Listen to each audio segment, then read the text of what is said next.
بسم الله الرحمن الرحيم. وقال الرسول يا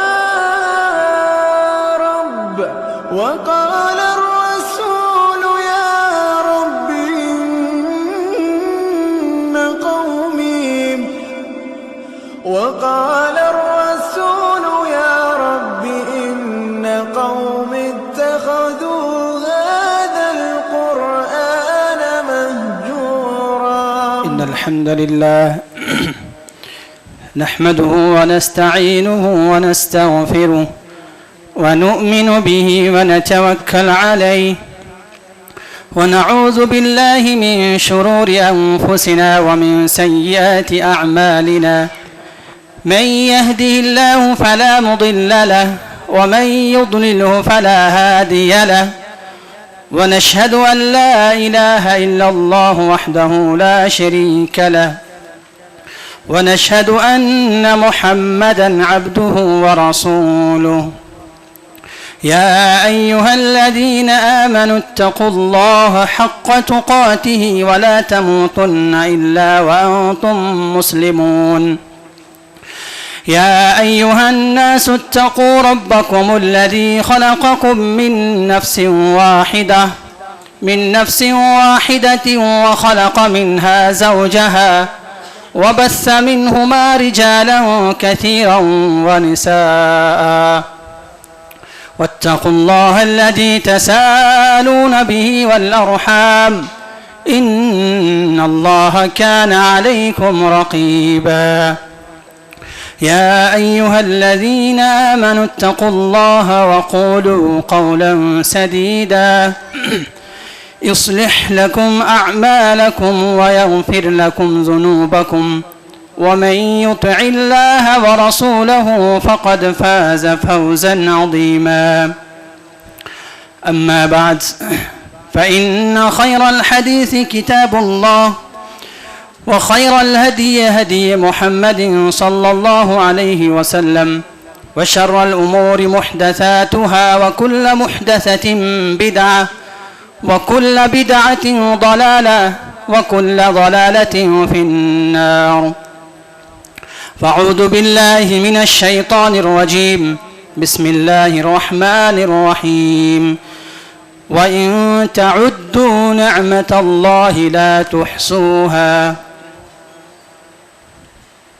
تمام قسم کی تعریف و توصیف اس وحدہ لا شریک کے لیے ہے جنہوں نے ہم بنی آدم کو پیدا کیا اور پیدا کر کے یوں ہی بیکار نہیں چھوڑا بلکہ راہ ضلالت سے ہٹا کر راہ مستقیم پر لانے کے لیے کم و بیش 1,24,000 پیغمبر بھیجے. انہیں میں ہمارے آخری نبی حضرت محمد مصطفیٰ صلی اللہ علیہ وسلم پر درود و سلام ہو. اللہم صلی علی محمد وعلی آل محمد كما صليت على إبراهيم وعلى آل إبراهيم إنك حميد مجيد. اللهم بارك على محمد وعلى آل محمد كما باركت على إبراهيم وعلى آل إبراهيم إنك حميد مجيد. محترم حاضرین جمعہ، دینی ملیو بھائیوں، پیارے بچوں، خواتین حضرات، آج کے اس جمعہ خطبہ کا موضوع ہے تربیت اولاد کیوں اور کیسے. اللہ رب العالمین سے دعا ہے کہ اللہ تعالیٰ مجھے صحیح کہنے اور ہم سب کو اس پر عمل کرنے کی توفیق عطا فرمائے، آمین. سامعین اکرام، اللہ تعالیٰ کی ہمارے اوپر بے شمار نعمتیں اور احسانات ہیں. چنانچہ فرمایا وَإِن تَعُدُّوا نِعْمَةَ اللَّهِ لَا تُحْصُوهَا. اگر تم اللہ تعالیٰ کی نعمتوں کو شمار کرنا چاہو، گننا چاہو، کلیکٹ کرنا چاہو تو شمار نہیں کر سکتے. انہی نعمتوں میں سے ایک عظیم نعمت اولاد کی نعمت ہے، جسے ہم پیار سے لاڈلا شہزادہ کہتے ہیں. کبھی تو آنکھوں کا تارا، بڑھاپے کا سہارا اور گھر کے زیب و زینت اور پھول اور نہ جانے کیسے کیسے القاب سے ہم اسے پیار سے پکارتے ہیں. اسی لیے اولاد کی چاہت سب کو رہی ہے. اولاد کی چاہت خاص لوگوں کو بھی رہی اور عام لوگوں کو بھی رہی. اولاد کی چاہت یہاں تک کہ انبیاء اکرام کو بھی اولاد کی چاہت رہی ہے. مثلا حضرت زکریہ علیہ السلام اولاد کے لیے اللہ تبارک و تعالیٰ سے دعا کی, التجا کی, درخواستیں کی. چنانچہ فرمایا ربی انی وہن العظم منی واشتعل الرأس شیبا, پروردگار وہن العظم منی یعنی میری ہڈیاں کمزور ہو گئی, واشتعل الرأس شیبا اور میرے بال پک گئے, یعنی میں انتہائی بوڑھاپے پہ پہنچ گیا ہوں. ولم اکم بدعائک رب شقیہ, اور اے میرے پروردگار میں تجھ سے دعا کر کے کبھی مایوس نہیں ہوا. ولم اکم بدعائک رب شقیہ وانی خفت الموالی من ورائی, اور مجھے ڈر ہے کہ اگر مجھے اولاد نہیں دیا تو میرے بعد اس دعوتی کام کو آگے بڑھانے کے لیے, اس چیز کو برقرار رکھنے کے لیے کوئی نہ ہو. وَكَانَتِ امْرَأَتِي عَاقِرٌ, اور میری بیوی یعنی میری اہلیہ جو ہے وہ بانجھ ہے. وَكَانَتِ امْرَأَتِي عَاقِرٌ فَهَبْ لِي مِن لَّدُنكَ وَلِيًّا, تو یہ میرے پروردگار تو اپنی جانب سے ایک مجھے ذریت عطا فرما. یرثنی ویرث من آل یعقوب, اور ایسی ذریت جو میرے اور آل یعقوب کا وارث بنے. وجعلہ رب رضیہ, اور اس اولاد کو, اس ذریت کو تمام لوگوں میں محبوب بنانا. پھر ارشاد ہوتا ہے یا زکریا انا نبشرک بغلام اسمہ یحییٰ ولم نجعل له من قبل سمیہ. یا زکریا ہم تمہیں ایک غلام کی بشارت سناتے ہیں, اور غلام ہی نہیں بلکہ اللہ تبارک و تعالیٰ ایک بچے کے ساتھ ساتھ اس کا نام بھی متعین کر دیا ہے. وہ نام کیا ہے؟ یحییٰ. اور ایسے بچہ اور ایسا نام کے ساتھ میں پیدا کر رہا ہوں جو اب تک میں نے اس جیسا نام کبھی پیدا نہیں کیا. لم نجعل له من قبل سمیہ. اسی طرح سورہ ال عمران میں ہے ربی هب لی من لدنک ذریۃ طیبہ, یہ پروردگار تو اپنے رب سے مجھے ایک صالح اولاد عطا فرما, ذریت عطا فرما. انک سمیع الدعاء, اور تو ہی دعا کو سننے والا ہے. اس آیت سے کئی ایک بات معلوم ہوتی ہے. نمبر ایک, حضرت زکریا علیہ السلام کو اولاد نہیں ہو رہی تھی تو مایوس نہیں ہوئے, بلکہ اس بڑھاپے میں بھی اس کی عورت, ان کی اہلیہ بانجھ ہے, پھر بھی اللہ رب العالمین سے امید لگائے ہوئے ہیں, اللہ سے درخواست کیے, دعا کی لا تقنطوا من رحمت اللہ. اس کے تحت اللہ سے مایوس نہیں ہوئے, دعائیں کرتے رہے, اور اللہ تبارک و تعالیٰ اس کی بدولت اسے ذریت سے عطا فرمایا. ذریت جیسی ایک عظیم نعمت سے اسے مالا مال کیا, سرفراز کیا. دوسری چیز اس سے سمجھ میں آتی ہے کہ حضرت زکریا علیہ السلام صرف لڑکا کا مطالبہ نہیں کیا, ذریت سے مراد وہ لڑکا بھی ہے اور لڑکی بھی ہے. جیسے آج کل ہم میں بہت لوگوں کو یہ چاہت ہوتی ہے کہ ہمیں صرف لڑکا ہی چاہیے ہوتی ہے ہمیں, لیکن حضرت زکریا علیہ السلام نے کہا کہ مجھے ذریت عطا فرما, اس میں لڑکا لڑکی دونوں شامل ہے, اور دونوں اللہ تبارک و تعالیٰ کی ایک عظیم نعمت ہے. لیکن بشرطے کہ یہ اس عظیم نعمت کو ہم اسے دین سکھائیں, اللہ رب العالمین کے احکامات پر عمل کرائیں, ان کے محرمات سے انہیں بچائیں, انہیں نماز کی تلقین کریں, اس کی سیدھی راہ پر چلائیں, تو پھر وہ اولاد ہمارے لیے کیا ہو سکتی ہے؟ یہ صحیح ہے. ورنہ آیت میں ہے اللہ رب العالمین فرماتا ہے انما اموالکم اولادکم فتنہ. اگر ایسا نہیں ہے تو اولاد, انما اموالکم اولادکم فتنہ, تمہاری مال دولت روپے پیسے اور یہ اولاد ہیں, یہ فتنہ ہے. کہیں ایسا نہ ہو کہ یہ مال دولت اولاد تمہیں فتنہ میں ڈال دے. انما اموالکم و اولادکم فتنہ. لیکن اگر اس کے الٹا لے لیں, اگر ہم اسے صحیح راستے پر چلائیں, صحیح دین سکھائیں, ان کی اچھی تربیت کریں, تو پھر حدیث ہے نبی کریم صلی اللہ علیہ وسلم نے فرمایا یہ ہمارے لیے صدقہ جاریہ بھی ہو سکتی ہے.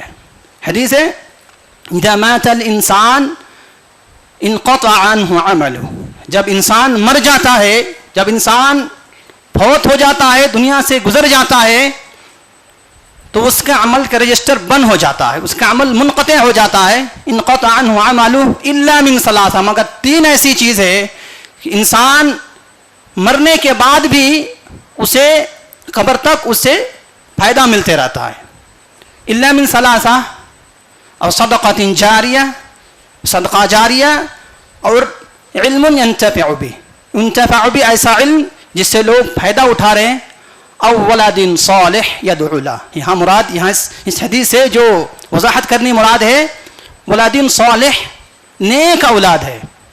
اگر کوئی شخص نیک اولاد چھوڑ کر گیا, اس کی اولاد کی تربیت صحیح سے کری, اور ایسی اولاد چھوڑ کے گیا, مر گیا, تو ایسی اولاد اگر اللہ تبارک و تعالیٰ سے ہاتھ اٹھا کر دعا کرے اپنے والدین سے اور کہے رب ارحمہما کما ربیانی صغیرا, اے میرے پروردگار, اے میرے والدین, جیسے مجھے بچپن میں میرے پریشانی کو جھیلے, بچپن میں مجھے پالا پوسا, یا اللہ تو ویسے ہی اسی جیسی, اسی محبت سے اللہ تو اسے اپنی رحمت میں جگہ دینا, اسے جنت دینا, یہ دعا کرے. تو ایسی اولاد اگر ہم اولاد کی پرورش کرے صحیح سے, تو ہم اس دعا کے, اس حدیث کے مستحق ہو سکتے ہیں. اسی طرح حضرت زکریا علیہ السلام اولاد کا مطالبہ کس سے کیا؟ اللہ سے کیا. انک سمیع الدعاء, بلکہ اللہ تو ہی دعا کو سننے والا ہے. جیسے آج کل کے بہت سے مسلمان ایسے ہیں جو اللہ کے دربار کو چھوڑ کر غیروں کے دربار کو کھٹکھٹاتے ہیں اور اس سے اولاد مانگتے ہیں.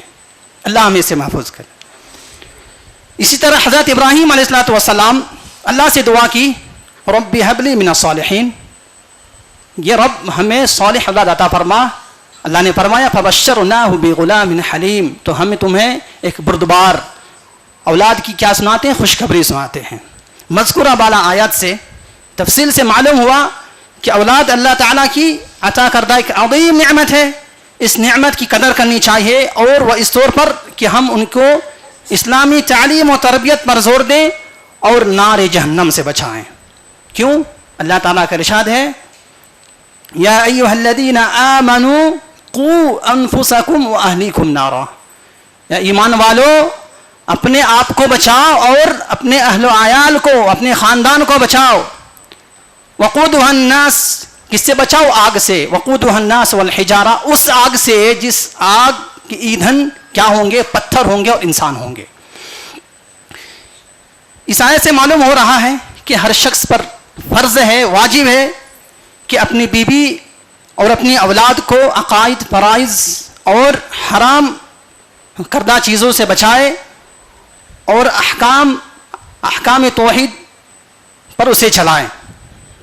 اور رسول اکرم صلی اللہ علیہ وسلم کی اس فرمان کو بھی یاد رکھے جس میں نبی کریم صلی اللہ علیہ وسلم نے فرمایا کلکم راع وکلکم مسئول عن رعیتہ, ہر شخص ذمہ دار ہے, ہر شخص ذمہ دار ہے, لہذا ہر شخص کی ذمہ داری سے پوچھا جائے گا, اس کی ذمہ داری کے بابت سوال کیا جائے گا. الامام راع, حاکم ذمہ دار ہے, ومسئول عن رعیتہ, اور اس کے بابت اس سے سوال کیا جائے گا. کوئی شخص کسی چیز کے ذمہ دار ہے, چاہے مسجد کے ذمہ دار ہے, کوئی کمپنی کے ذمہ دار ہے, کوئی کسی کو کام کرا رہا ہے, کوئی بھی گھر کے ذمہ دار ہے, تو اس سے اس کے بابت سوال کیا جائے گا. اس کے ماتحت جو کام کر رہے ہیں اس کے ساتھ کیا سلوک ہو رہا ہے, اس کے ساتھ سوال ہوگا. والرجل راع فی اہلہ, اور آدمی اپنے اہلیہ کے بارے میں, اپنے اہل و عیال کے بارے میں, اپنے اہل عیال کے ذمہ دار ہے, لہذا اس سے بھی اس کے اہل عیال کے بارے میں سوال کیا جائے گا. وہو مسئول عن رعیتہ والمرأة راعیۃ, اور عورت بھی کیا ہے؟ ذمہ دار ہیں. فی بیت زوجہا, اپنے شوہر کے گھر کے ذمہ دار ہیں. ومسئولۃ عن رعیتہا, لہذا اس سے بھی اس کے بابت سوال کیا جائے گا. لہذا والدین بھی اپنی اولاد کے ذمہ دار ہیں, انہیں بھی اسی بابت اس کے سوال پوچھا جائے گا. کیوں؟ اس لیے کہ اولاد والدین سے پوچھا جائے گا. کیوں پوچھا جائے گا؟ اس لیے کہ ہر بچہ اچھا اور سچا ہوتا ہے, وہ فطرت اسلام میں پیدا ہوتا ہے, لیکن اس کے والدین اسے چاہے تو یہودی بنا لیتے ہیں, کوئی مجوسی بنا لیتے ہیں, وہ اپنی فطرت میں اسے مول لیتے ہیں. حدیث ہے کل مولود یولد علی الفطرہ کہ ہر بچہ فطرت اسلام میں پیدا ہوتا ہے. فابواہ یہودانہ او ینصرانہ او یمجسانہ، اس کے والدین اسے یہودی، نصرانی یا مجوسی بنا لیتے ہیں. یہ حدیث بخاری مسلم کی ہے. بچوں کو نہیں معلوم ہوتا ہے کہ شرک کے الفاظ کیا ہے، محبت کیا ہے، وفا کیا ہے، وعدہ خلافی کرنا کیا ہے، جھوٹ کیا ہے، سچ کیا ہے، لیکن والدین اسے اپنی طرف کھینچ لیتی ہیں. والدین اسے اپنی طرف کھینچ لیتے ہیں. اولاد کو معلوم نہیں ہوتا ہے کہ سچ کیا ہے، جھوٹ کیا ہے، صحیح عقیدہ کیا، غلط عقیدہ کیا ہے. لہذا والدین کو بھی اس کے ذمہ دار کے بارے میں سوال کیا جائے گا. آپ صلی اللہ علیہ وسلم کی حدیث اس کو یاد کریں کہ اگر ہم اپنے ذمہ دار کو صحیح سے انجام نہیں دیے تو ہم سب اس حدیث کے مطابق کہ جس میں نبی کریم صلی اللہ علیہ وسلم نے فرمایا کہ جو شخص کو اللہ تعالیٰ ذمہ دار اور نگراں بناتا ہے اور اس پہ قائم دائم رہتا ہے تو ٹھیک ہے، ورنہ اس پر جنت حرام کر دی جاتی. حدیث ہے ما من عبد یسترعیہ اللہ یموت یوم یموت وہو غاش لرعیتہ الا حرم اللہ علیہ الجنہ، متفق علیہ. کہ جس شخص کو کسی چیز کے ذمہ دار بنایا جاتا ہے اور اس پر مرتے دم تک قائم دائم نہیں رہتا مگر یہ ہے کہ اللہ تعالیٰ اس پر جنت کو حرام کر دیتا ہے. سامعین کرام، اب سوال یہ ہے کہ ہم اولاد کی تربیت کیسے کریں؟ تو اس چیز میں سب سے پہلی چیز پر دھیان دیں وہ یہ ہے کہ نیک بیوی کا انتخاب کریں.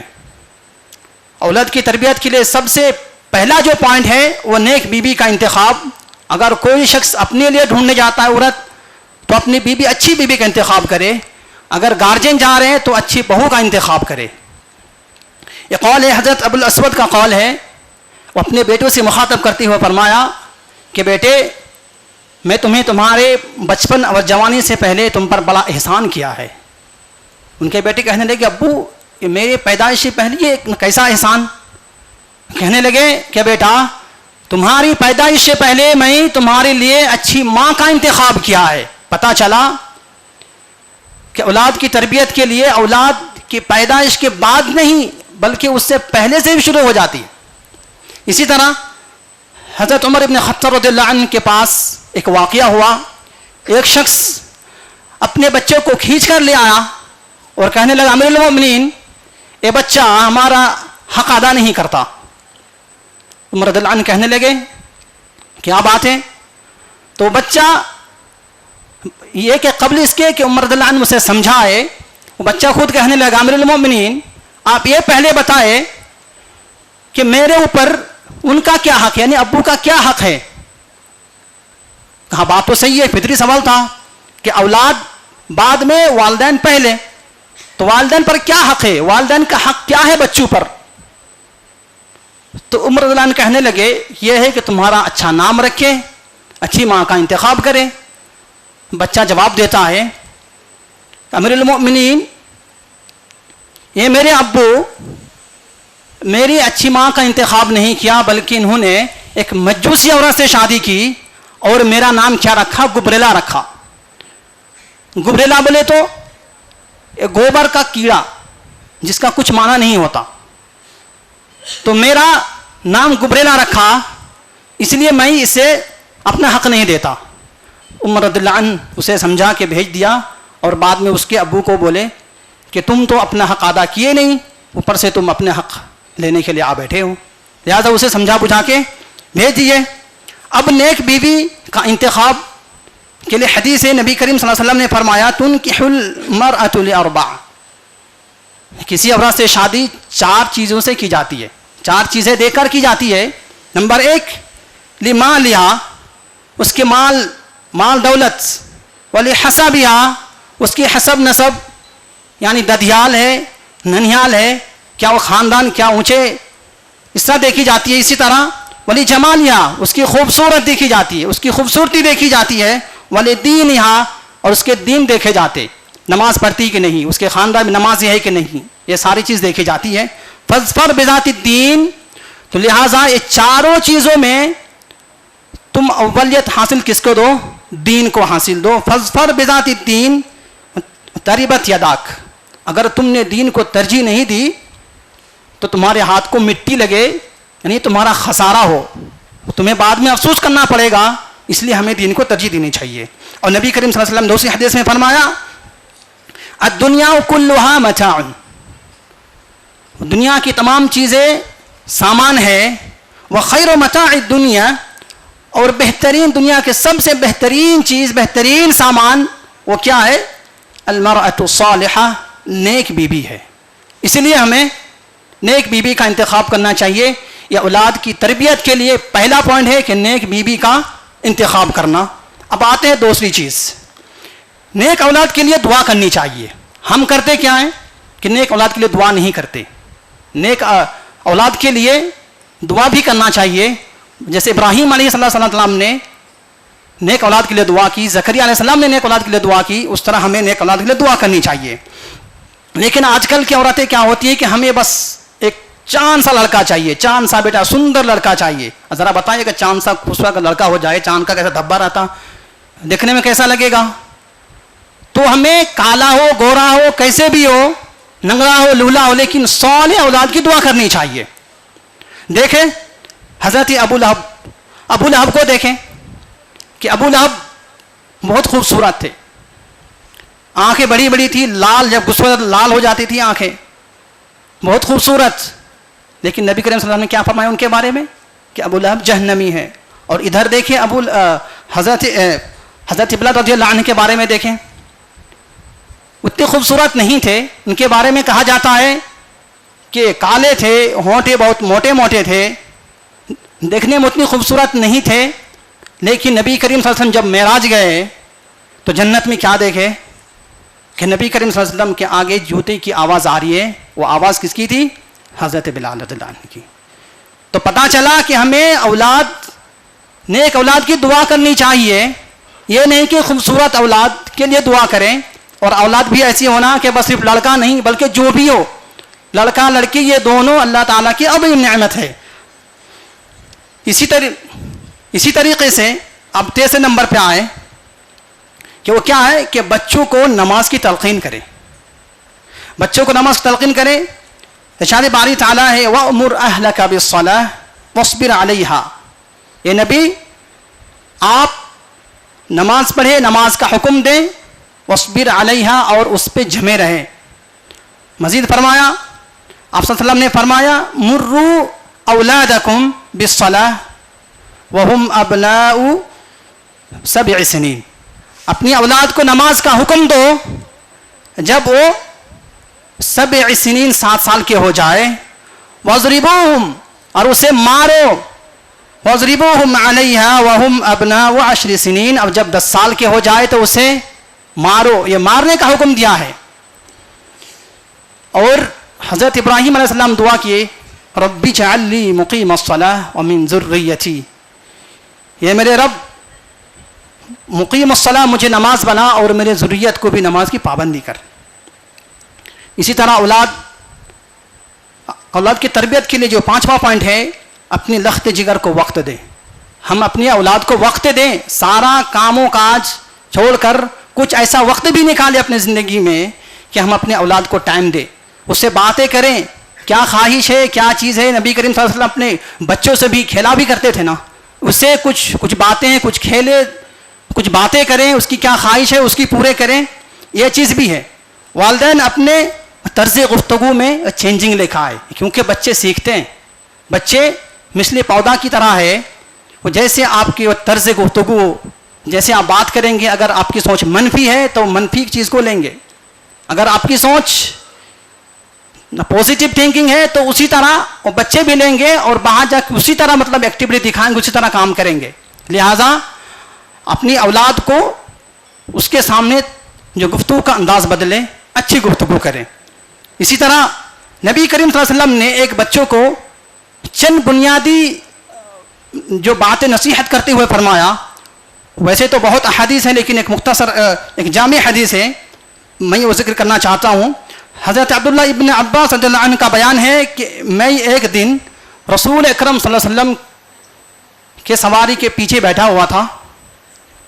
تو آپ صلی اللہ علیہ وسلم نے فرمایا یا غلام الا اعلمک کلمات ينفعک اللہ بہن، یا غلام میں تجھے کیا ایک ایسے کلمات نہ سکھاؤں جس کے ذریعے اللہ تعالیٰ تمہیں فائدہ پہنچائے گا. عبداللہ ابن عباس کہنے لگے اللہ کے رسول ضرور بتائیں کیا ہے. نبی کریم صلی اللہ علیہ وسلم نے فرمایا احفظ اللہ یحفظک، تم اللہ تعالیٰ کی حفاظت کرنا، مطلب اس کے دین کی حفاظت کرنا، اس کے احکامات پر عمل کرنا اور محرمات چیزوں سے بچنا. اسی طرح احفظ اللہ تجدہ تجاہک، تم اللہ تعالیٰ کی حدود سے تجاوز نہ کرنا، اللہ تعالیٰ تمہاری مدد کرے گا.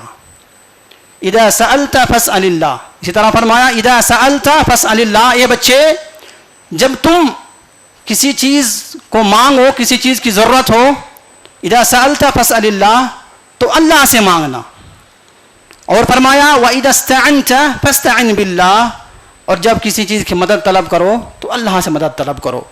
وَاعْلَمْ أَنَّ الْأُمَّةَ لَوْ اجْتَمَعَتْ عَلَىٰ أَن يَنفَعُوكَ بِشَيْءٍ، اور یہ جان رکھو، یاد رکھو، یقین رکھو کہ اگر تمام امت، تمام لوگ مل کر ان ينفعوك بشيء، کسی چیز کے بابت، کسی چیز کے بارے میں آپ کو اگر فائدہ پہنچانا چاہے، لم ينفعوك الا بشيء قد كتبه الله لك، مگر یہ ہے کہ وہ لوگ تمہیں کچھ فائدہ نہیں پہنچا سکے گا مگر یہ ہے کہ اللہ تعالیٰ تمہارے مقدر میں جتنا لکھ دیا ہے.